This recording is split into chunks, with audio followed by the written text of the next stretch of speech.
Start from, given the fact of God's existence, what has he disclosed about reality, if he has anything, which may speak about angels? And in fact, he has in the Gospel, in the Quran, and other places. So angels' existence is epistemologically certain, given God's reliability as a maximally great being who gives omniscient and true information.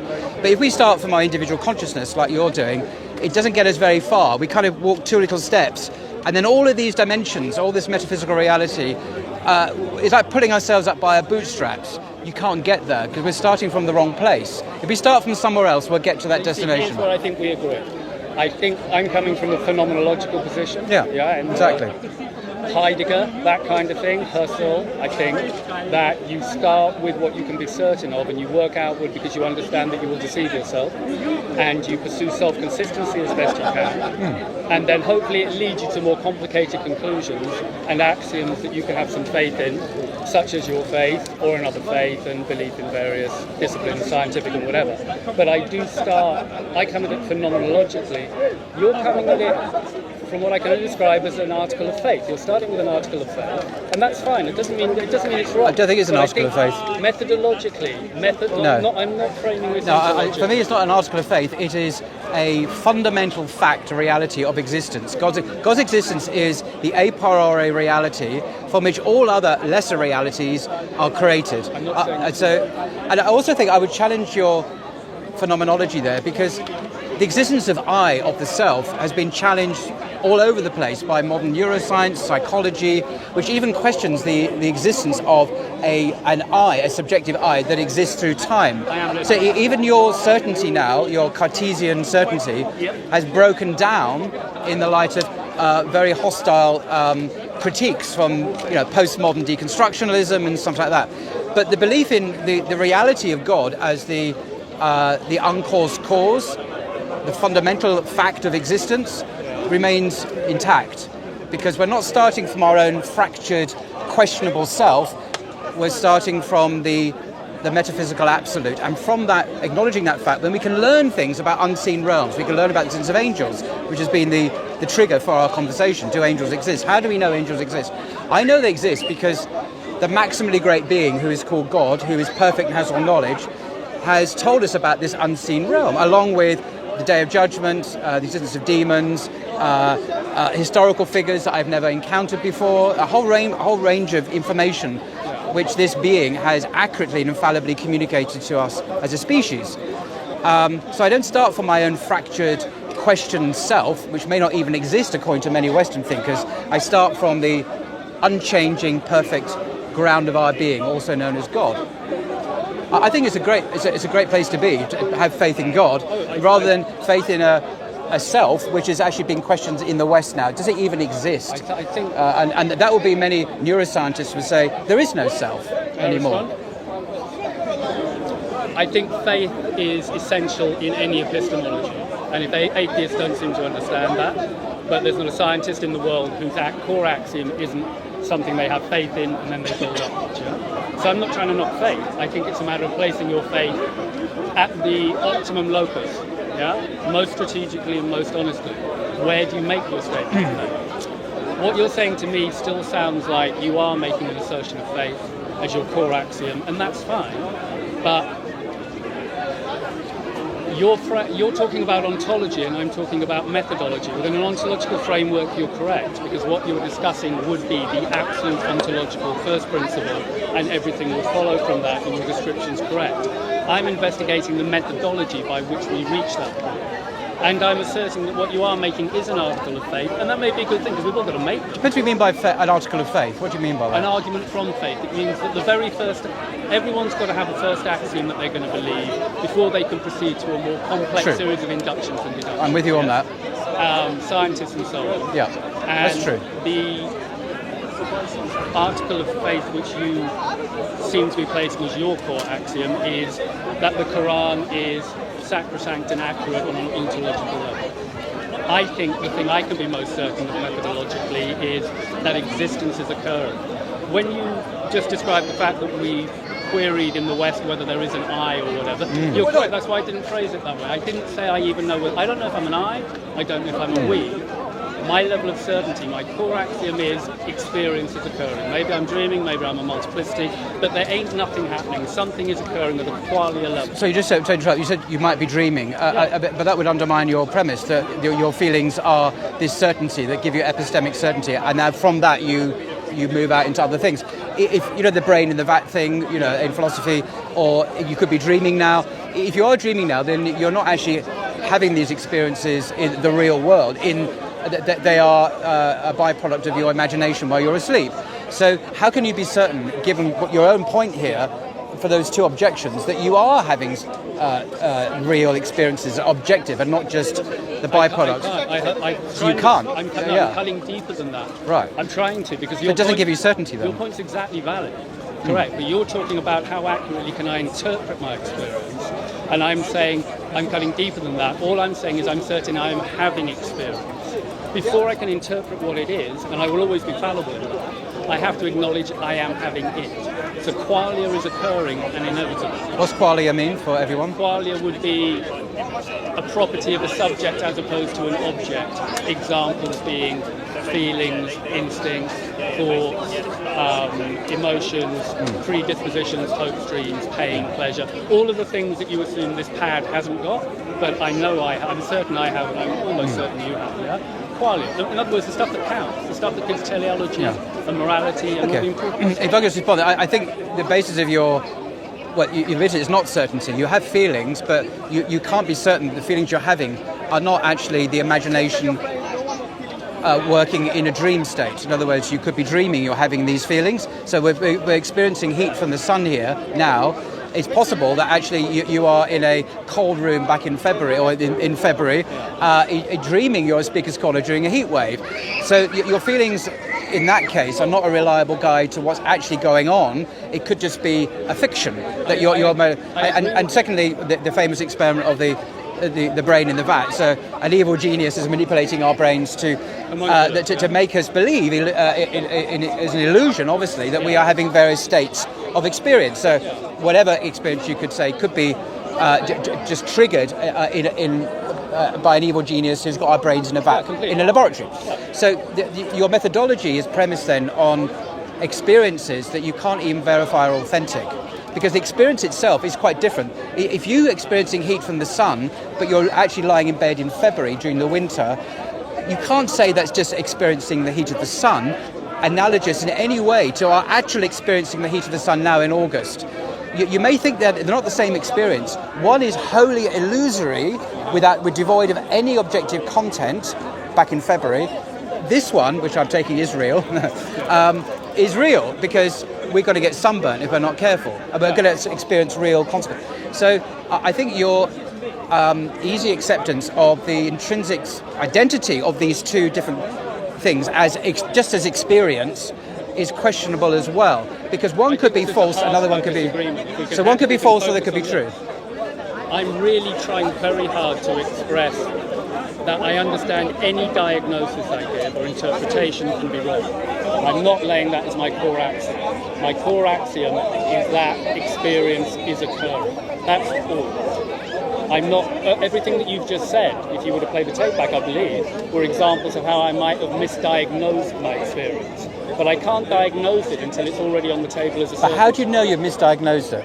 Oh, you don't know diagnosis. Now, diagnosis is methodology, and now we're going deeper, and it's epistemology. No, I ask that not to be awkward, but because it's easy to say, X is... my dream-like experience of the heat of the sun is an illusion, and we can just diagnose that. But it comes back to the question, how do we know we're asleep and we're awake, for example? Very important. And so... maybe you have a solution to this, but it seems to me a tad facile just to say, we can diagnose things as illusory. But how do we do that? I'm not sure how you do that. Hand in hand. How do we do that? You're right, we have to do that. It's essential, and that's a lot of the hard work. But to be aware of what your core axiom is. Now, if your core axiom is a certainty in any given interpretation of your experience, it may be flawed, which is why I think Descartes, although he overstated it, and the mystics, what we're trying to say is experience is occurring, that's all. We're not defining it, we're not interpreting it, we're just like everyone to agree that the unique property of a subject is happening here, and I assume for you as well. That doesn't happen to objects. If we start with that as a thing which is not cognitively certain because it's pre-intellectual, yeah? It's just the immanence of subjective experience is unavoidable. Then the argument is how best to diagnose it.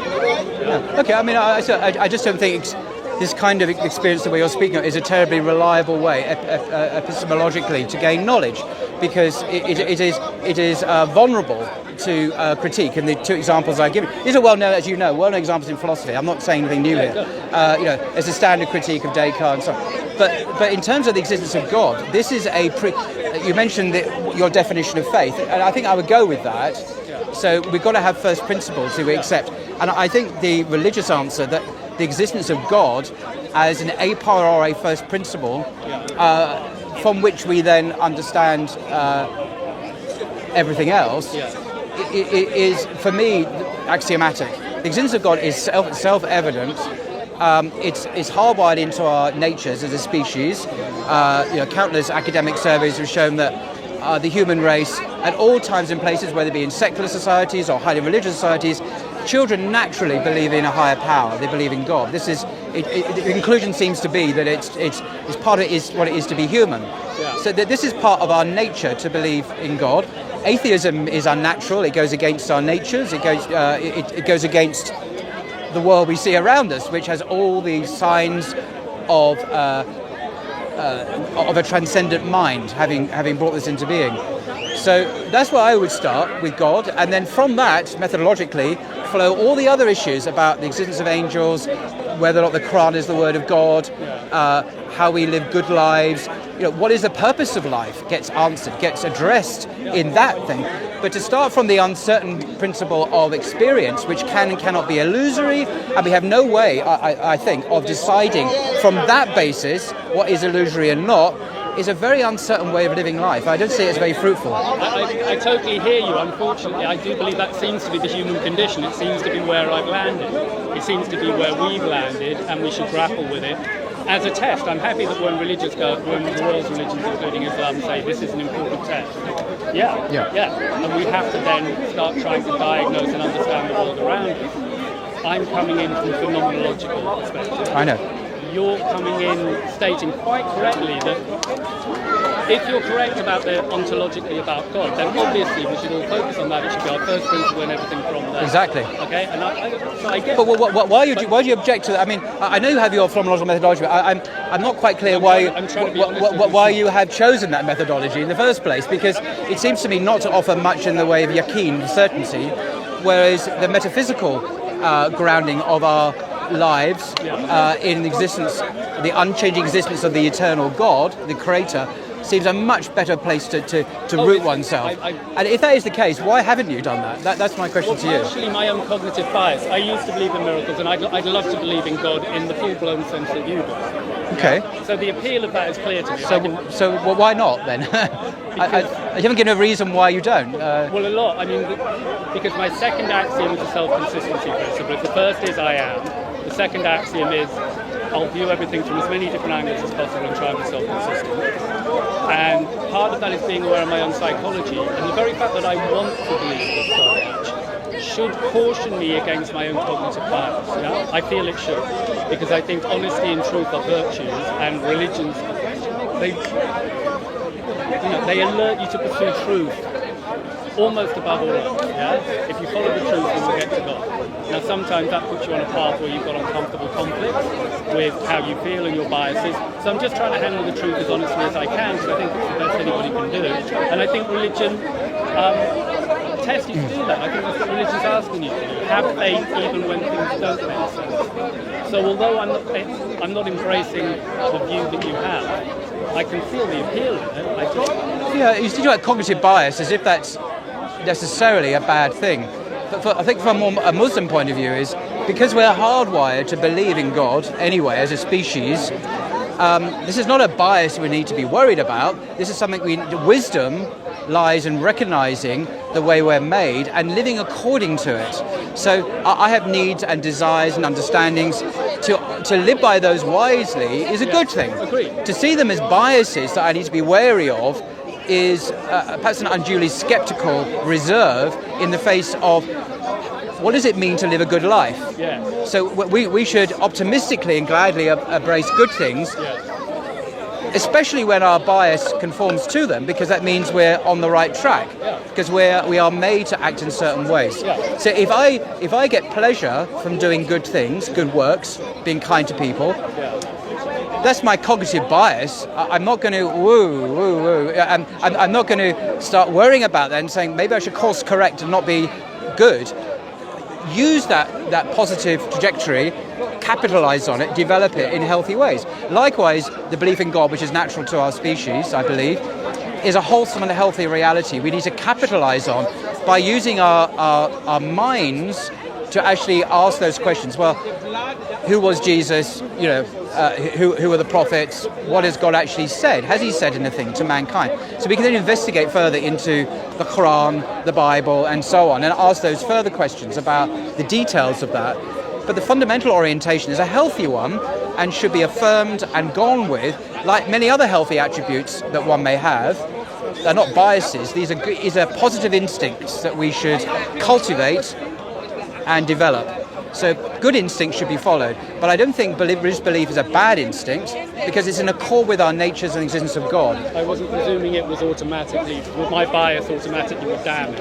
I just think it's wise to be aware of your bias. I didn't want to overstate the bias thing, yeah? In that sense, that's a very moderate thing to say, but we should be cautious, but I think we shouldn't build in caution to make it an epistemic principle such that it inhibits us from actually moving forward in our lives. I'm not running away from religion because I'm aware of my cognitive bias. That wouldn't be a good enough reason in and of itself. I'm just noticing it in the balance of pros and cons. Right. I'm just factoring in a bit of my own cognitive bias. Okay. I think what I'm liking that we agree, I like to find points of agreement with people as much as possible. You said it's about living well, how you live well. I totally agree with you. I think in all of this, you need to ask yourself, what's the first question being asked? Exactly. And I think the first question that all religion is asking and all human beings will always ask themselves is, how do I live well? How do I make good choices?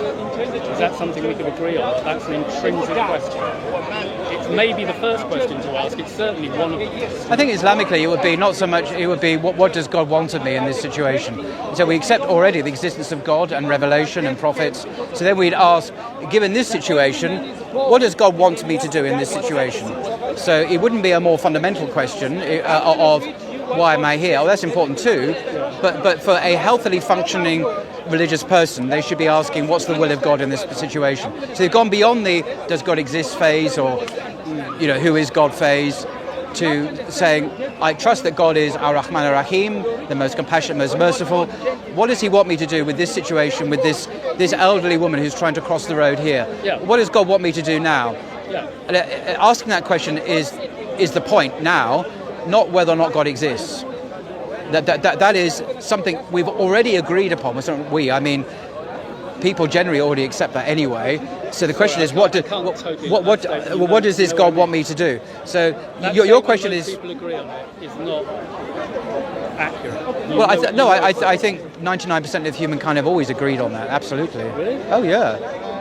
I mean, Absolutely. if you straw poll the 8 billion people on the planet right now, I think you'll find it's not just 1% of them. I think. What I understood, I could be wrong, that atheists make up only 1 or 2% of the global population, and the thing is, it's a decreasing percentage of the world's population. Atheism is becoming less and less chosen by people globally now.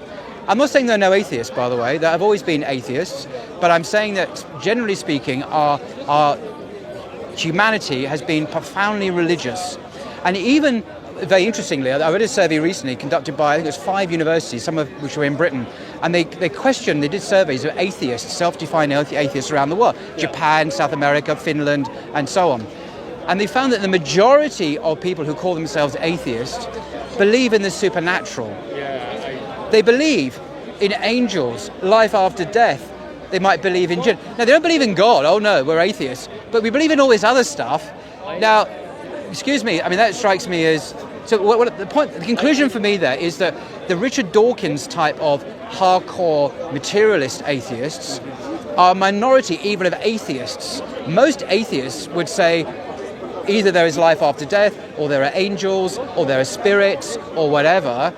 they're not like Dawkins. So even the atheists are disagreed about what it even means to be atheist.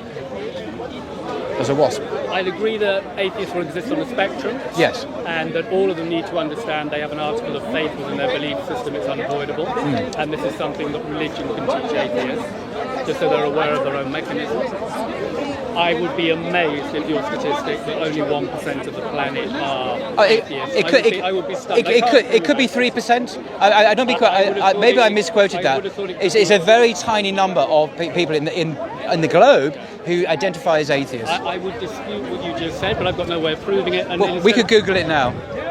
Okay, we could, but let's not, because we're at the heart of things anyway. Okay. I contextualise it. Whatever it is a tiny minority of the world's population. The vast majority of the planet, and I would say even most atheists, have religious beliefs. And I counter that by saying I don't think reality is a popularity contest. This is true. So actually, I'm really not very swayed by the numbers game or anything. In fact, generally speaking, the truth is at the cutting edge of people's understanding, and if it's entering the picture, there's very few people who have got the finger on the pulse. So what the majority is doing is nearly... Okay, no, there's a valid point, and I'm not saying that the majority equals correctness or truth, but I was just bearing witness to the fact, as I keep on saying, our species is a profoundly religious animal, but this religious sense, this instinct, bears authentic and accurate witness to that which it has, which is referring to, the existence of the transcendent. Yeah. I think it's objectively true, as well as the human experience. The human experience is not wrong in this case,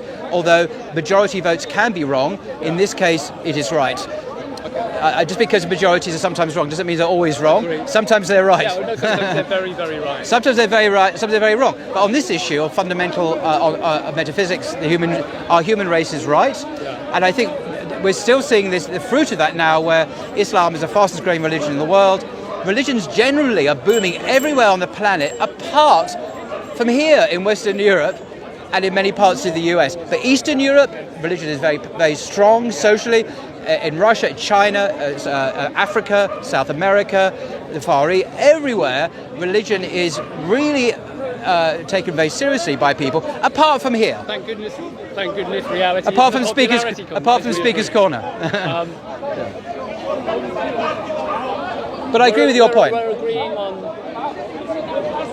agreeing that human beings come with an a priori nature, yeah? And I think this is crucial. So to me, when it comes to a lot of these discussions, the primary line is between blank slate thinking and a priori thinking. Yeah? In the a priori camp sit all the religious communities who believe in soulmates and so on. All the faiths have that in common.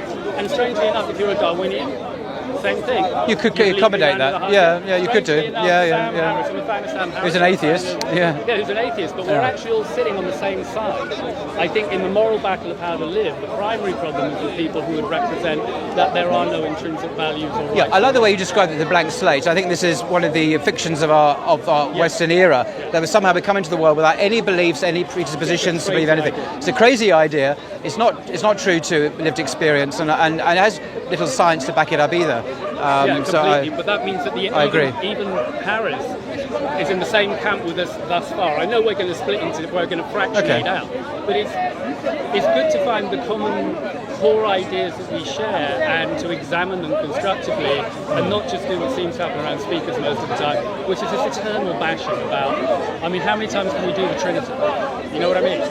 Quite a lot, it seems. It's such a shame. Actually, I'd appreciate your view on the Trinity, just for a second. It seems to me that in Islam, you believe that God is extrinsic to creation, I think. So he creates the universe from outside. And therefore, when you hear about the Trinity, to you it seems crazy that something infinite has suddenly truncated itself into something small and finite. It doesn't make sense. And I can understand why. In the Christian tradition and the Kabbalistic tradition and others, we come from the Spinoza type view. We come from the view that God is intrinsic. Now, if God is intrinsic, obviously God is in Jesus, because God is everywhere. So to us, it's not so mentally jarring.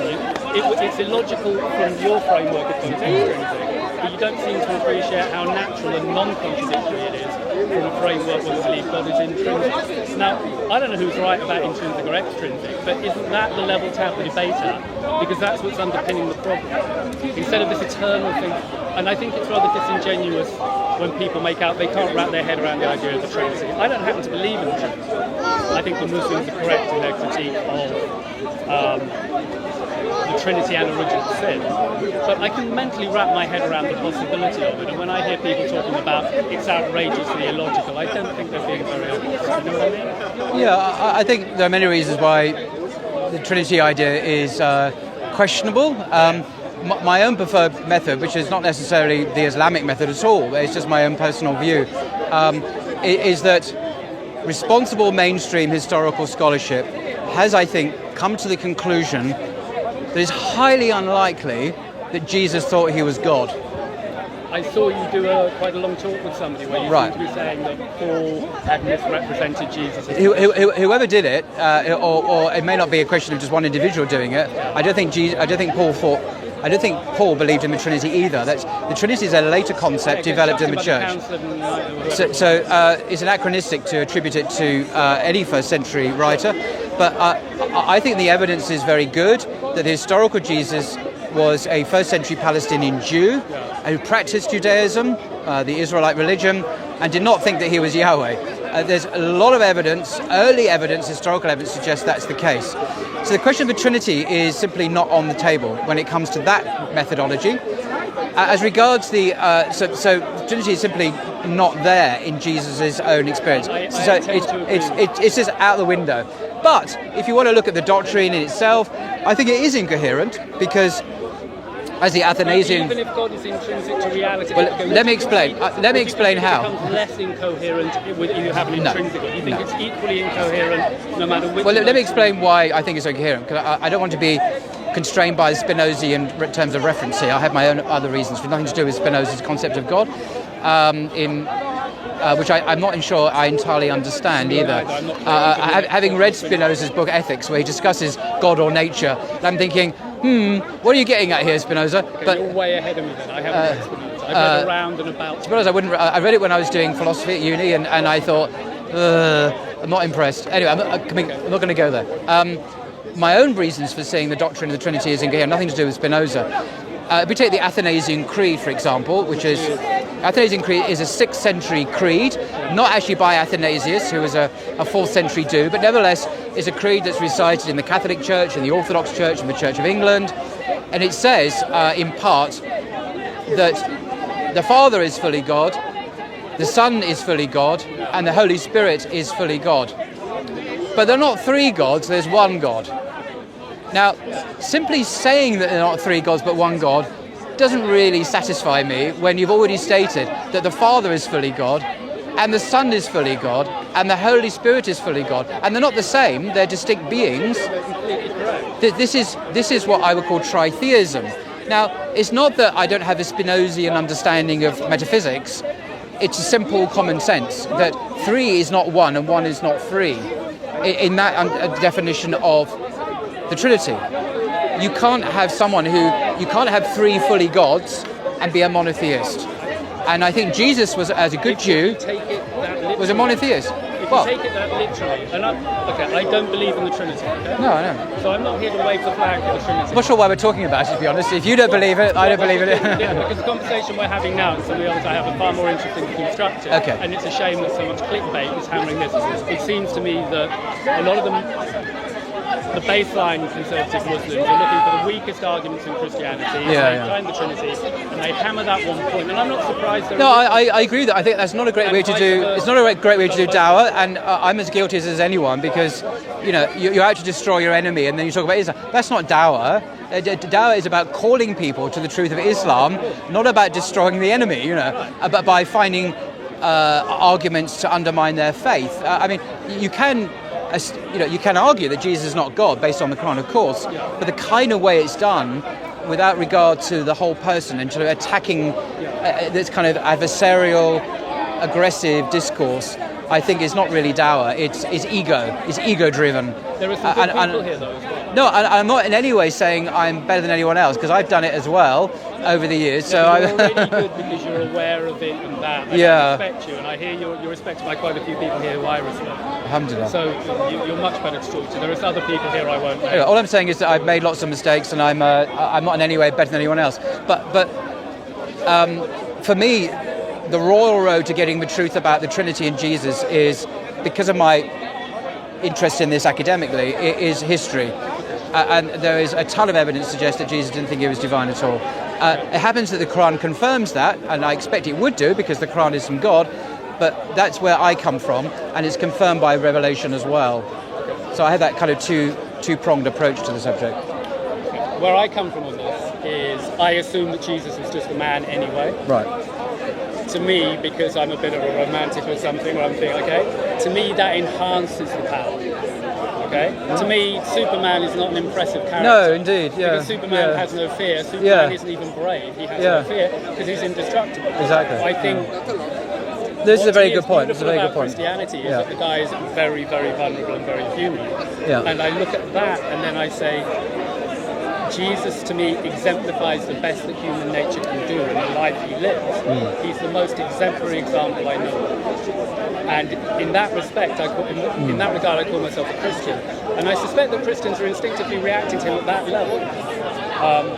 And then the intellectual architecture surrounding it after sometimes is on point and sometimes it's off, because it's all works in progress.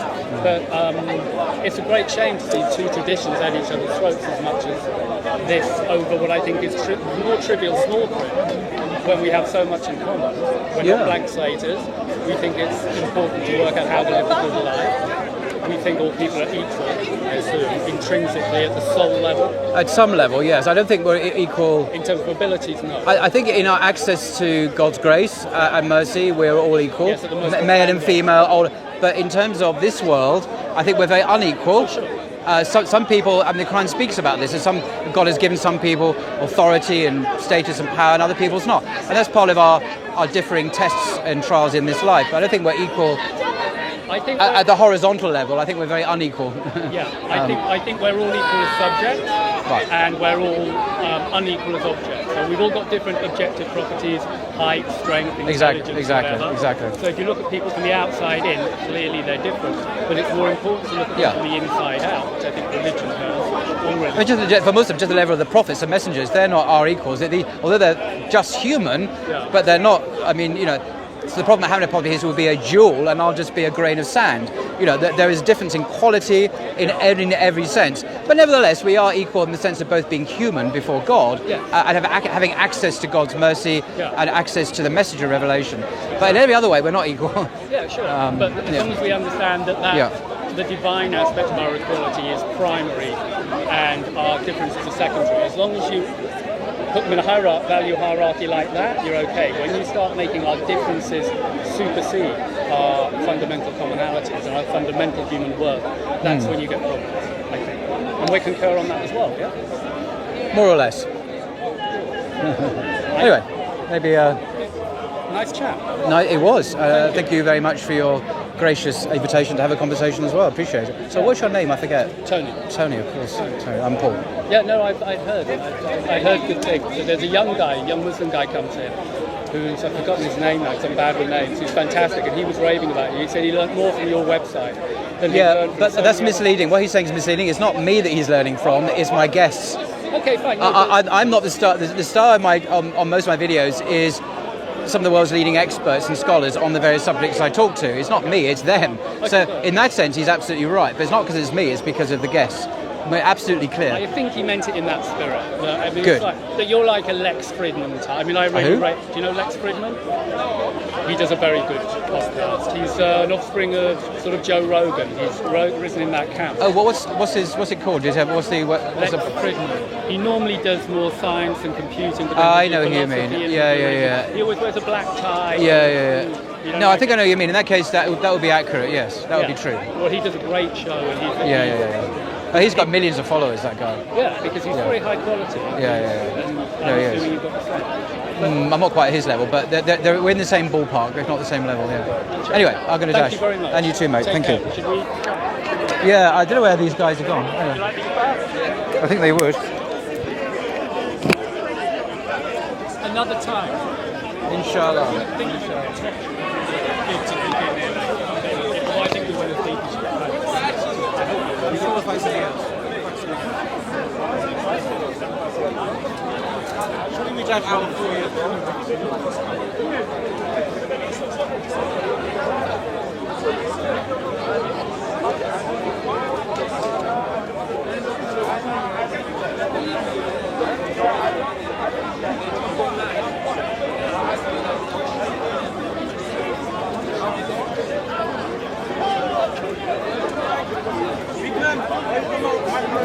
I put in. Yeah, I got it. Okay. And another Sorry, one. you guys have gone. Okay.